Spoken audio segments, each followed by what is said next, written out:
Bonjour, c'est Abdoul. Aujourd'hui, je suis à Marseille et j'ai rendez-vous avec la réalisatrice Hélène Merlin. Silence, on tourne. Salut Hélène. Salut. Bienvenue à Marseille. Voilà, regarde-moi cette vue. C'est magnifique, merci. Écoute, tu peux me parler de ton film Cassandre? Oui, bien sûr. Cassandre, c'est l'histoire d'une ado qui a 14 ans, qui vit dans une famille dysfonctionnelle et qui, en été, va monter à cheval dans un nouveau centre équestre. Elle va rencontrer une nouvelle amie et elle va changer de regard sur sa famille.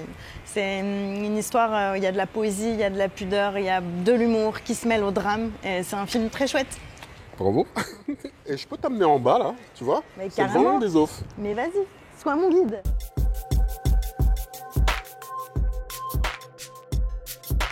Tu peux me raconter ton parcours en tant que réalisatrice? Alors j'ai commencé par être comédienne déjà pendant une dizaine d'années. Ensuite j'ai bossé comme journaliste reporter d'images. Après j'ai bossé en journalisme radio.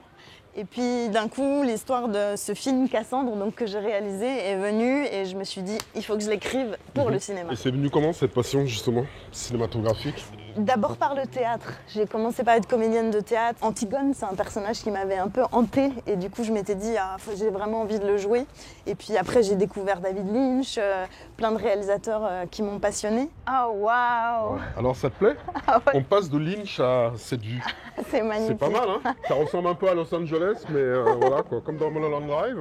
Ton film Cassandre, que moi j'ai beaucoup aimé, Merci. et ce côté féerique et tout. C'est des réalisateurs comme Tim Burton qui m'ont un peu inspiré, genre Édouard aux mains d'argent.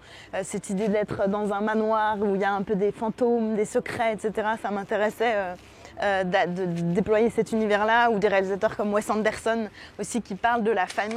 C'est un biopic ou pas? Non, c'est pas un biopic, Ouais. c'est pas autobiographique, c'est inspiré de ce que j'ai pu vivre, de mon histoire de famille, mais c'est nourri de beaucoup de recherches documentaires, de lectures, de psychologie sur le psychotrauma ou les climats familiaux dysfonctionnels. Et ce film, ça raconte aussi une histoire d'amitié entre Cassandre et la jeune fille qu'elle va rencontrer.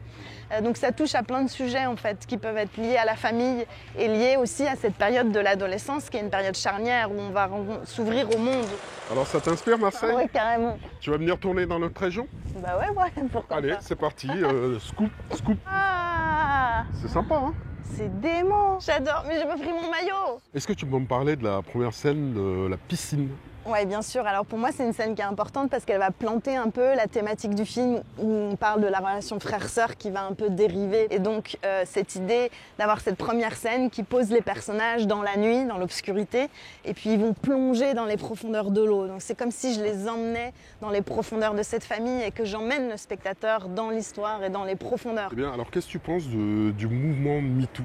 Je suis très contente en fait que la parole se soit libérée avec MeToo, MeToo Inceste, et puis chaque corps de métier, chaque univers professionnel est en train de révéler des affaires. Donc on se rend compte que c'est dans toutes les classes sociales, dans tous les milieux socio-professionnels. Ça a été quelque chose qui a un peu déclenché le fait de vouloir arrêter d'être comédienne, de subir comme ça des agressions sexuelles où un acteur m'a touché la poitrine sur un changement de décor et qu'en fait c'est tellement surprenant, et c'est ce que je raconte aussi un peu dans le film. C'est ces moments de sidération, de dissociation où le personnage peut se voir en dehors de son corps. Donc c'est pour ça que j'ai utilisé la caméra en top shot dans Cassandre sur ces scènes-là.